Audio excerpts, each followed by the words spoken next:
The one thing that nobody ever says about China, but that everybody in Asia knows very well, is that it's an ethno-state. The country is overwhelmingly Han Chinese, and the fascist central government plans to keep it that way by force if necessary. Ethnic minorities in China are harassed and sometimes killed. At this very moment, China is holding many thousands of Uyghur Muslims in concentration camps. In China, diversity is not considered strength. It could be the most racist country in the world. But that doesn't mean China is above calling other countries racist if they can get something from it. Right now, China is angry at the Canadian government for arresting the CFO of China's largest telecom company. In retaliation, China arrested several Canadian citizens in China and accused them of crimes. When Canada protested this, China knew exactly how to respond.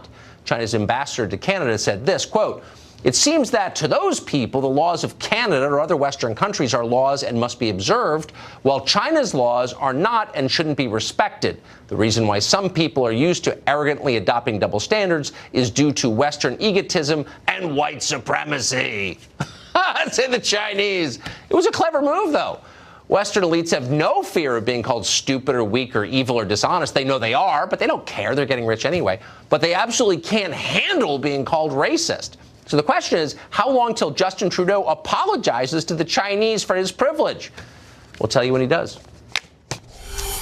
Well, many countries place very tough tariffs on American goods, but the U.S. does nothing in response. Some members of Congress would like to change that. First among them is Congressman Matt Gaetz of Florida, and he joins us tonight. Congressman, thanks for coming on. Thanks for having me, Tucker. What do you do about the trade imbalance? They're hurting us more than we're hurting them. Well, we've got to have an Old Testament approach to trade, an eye for an eye. If a country is going to have, like China has a 25% tariff on our auto industry, our president needs the authority to be able to impose the same tariff back on China or any other country. India's got a 100% tariff on motorcycles, but we wouldn't dare do the same to them. To me, this won't lead to more tariffs. It'll lead to fewer tariffs, because if countries know that we'll do to us or to them what they do to us, I think then they'll be less likely to punish American businesses. I don't even understand the reasoning on the other side. What could possibly be the justification for allowing that? Of course, Tucker, there are establishment folks in the leadership of both parties that believe that free trade is the answer to everything in every circumstance, and that it shouldn't matter what it does to the American workers if multinational corporations can offshore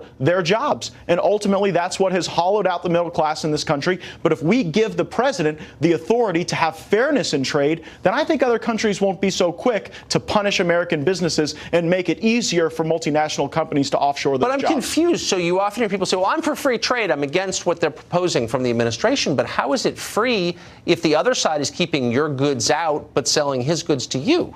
Well, most of the lobbying firms on K Street aren't working for the American worker. They're working for large businesses that want the opportunity to have the flexibility to move jobs where it's cheap. We think that we ought to put the American worker first. That's why, even though we're in a shutdown, the president is working hard on the Reciprocal Trade Act so that he will have the authority to simply impose the tariffs on other countries that they impose on us. I can't think of anything more fair than that. It's hard to see what the argument is against it. So how many Democrats will you pick up in support of this? Well, that will be the key question. A lot of these districts now are working class districts that Democrats won in the last election, yes, and they need to join us. And this will be a real test for those Democrats. Do they hate President Trump so much that they're willing to stand against the policies that will help middle class workers in their districts? It'll be interesting to see. Is it really that straightforward? I just want to be clear that we know what this is. Is it that straightforward? Of course. We impose the tariffs that they impose on us. That's simple. Or simply that we have the flexibility to impose them. If other countries knew that our president, at the snap of a finger, could impose the tariffs on those countries that they impose on us,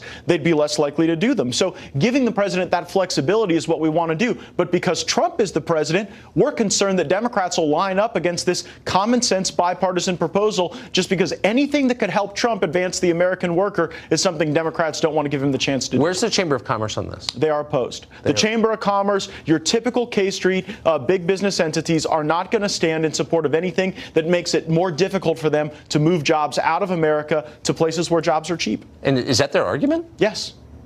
Interesting. And of the Democrats who are against it, their argument is what? Well, you know, they, I think, just make anti-Trump arguments rather than arguments as to the policy of reciprocal trade. And we have yet to see really what the Democratic strategy is on trade. Trump has tried to make better deals. He wants the flexibility to make those deals, less of the globalist multinational arrangements, more bilateral trade where we actually have enforcement powers. Democrats have largely stood against that, even though these are policies in the past Democrats have supported because unions have supported them and other workers have supported them. Like 20 minutes ago. Interesting. It's interesting. Matt Gaetz, thank you very much. Thank you, Tucker. Congressman.